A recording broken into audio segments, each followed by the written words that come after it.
All right, so I'm Holly Bellabono. I am the author of Once Upon a Place, Forests, Caverns, and Other Places of Transformation in Myth, Fairy Tale, and Film. This book has a lot of uses for a lot of different types of readers, including those who are seeking transformation or they feel like they're on their own personal journey, or especially for writers. And that's who I want to address today is to talk about how to use a sense of place or setting in your writing. It's a really common theme in college curricula, how to include a sense of place. Especially, I grew up in the South, and so Southern literature is really dependent on that strong sense of place, where you are, how that influences the character and their journey. Um, and so Once Upon a Place dives into not only the sense of place like you would see in Southern literature, but especially the locations, the very specific settings that you find in an epic journey and adventure.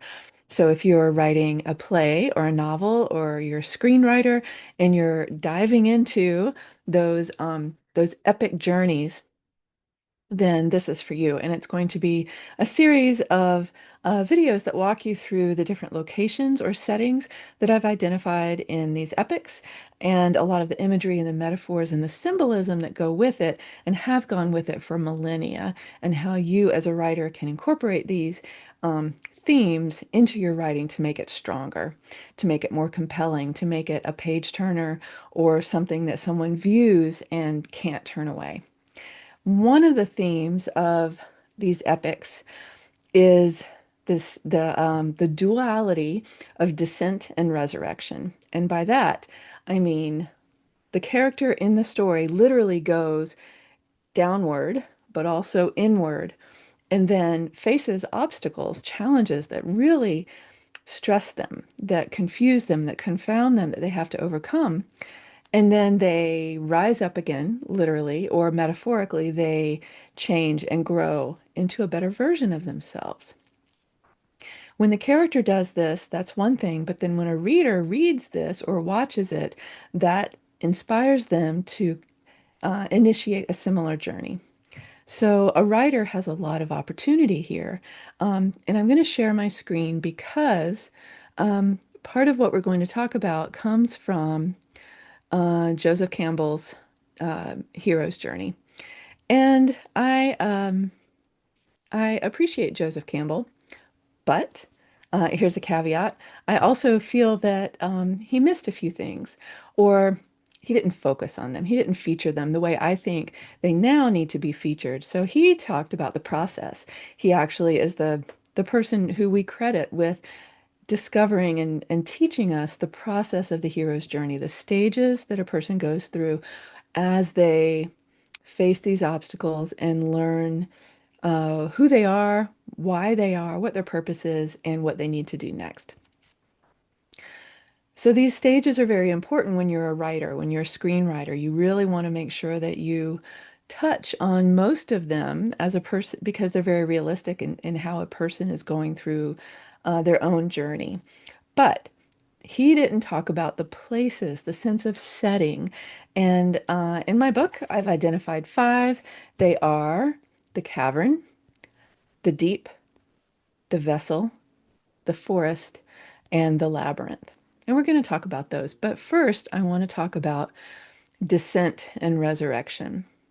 So, descent is is both metaphoric and very real. When you go into a cavern, for instance, you're usually going downward. You go down stairs, you go down steps, you go down a slide, you jump into a well. There are many ways that a character in a story can go downward, and you, as a writer, can amplify this process and make it a really integral core part of what your character is experiencing.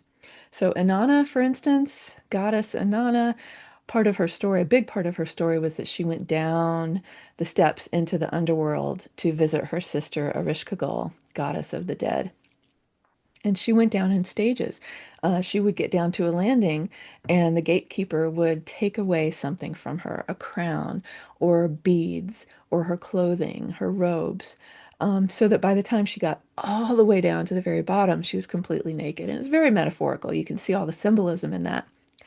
But it's part of the journey is the descent. It's very important that someone literally in a story goes down. So we've got Alice. Um, Alice in Wonderland, she went down the rabbit hole. Uh, the girl in the German folk tale of Frau Holly or Grandmother Winter, she jumped into a well. Ostensibly, it's because she dropped her spindle and she had to go down to retrieve it. But she goes down, and while she's there, she has all these experiences and gets to prove herself as a person and also grow. Odysseus, lots of caverns in his tales. So the idea of going downward is very central to the idea of an epic journey. It comes to us from a variety of places because once you go down, the whole point is that you want to get back up. That's the resurrection. A story where somebody just goes down and stays down is not an inspiring story. They have to come back up. That's the whole point. You resurrect, you ascend, if you will, but it's both real to the character location-wise, but it's also very symbolic for us as the reader personally, because it means that we've overcome an obstacle or a challenge. We've gotten over it, literally over, up. So this comes to us from astronomy, the stars, it's called declination, the stars on the horizon, whether they seem to rise and dip and rise and dip. Plants go through life cycles where the seed falls from the flower. It lands on the ground, it's covered by dirt, it stays in the dark for a period of time, and then it sprouts and it rises back up. Seasons, how they change, it's very cyclical. And then all of these have been incorporated into religion and the very literal idea of descent and resurrection for deities. So it's really an old concept. It's been with us in stories and literature throughout time. And so for you as a writer, whether it's a play or a novel or a screenplay, to be able to incorporate this idea of descent and resurrection is key for an epic story. Now you've got origin stories, excuse me, how the turtle got its shell. That kind of story typically doesn't have this imagery or metaphor in it. You've got Aesop's fables and these different kinds of tales that are morality tales. That's not what we're talking about. Epics, journeys, adventure stories, they really rely on this type of symbolism. So the descent and resurrection is key. In the next video, we're going to talk about the 5 locations, starting with the cavern, where we descend into the dark, and what that means metaphorically, and how you, as a writer and screenwriter, can incorporate this kind of metaphor into your work.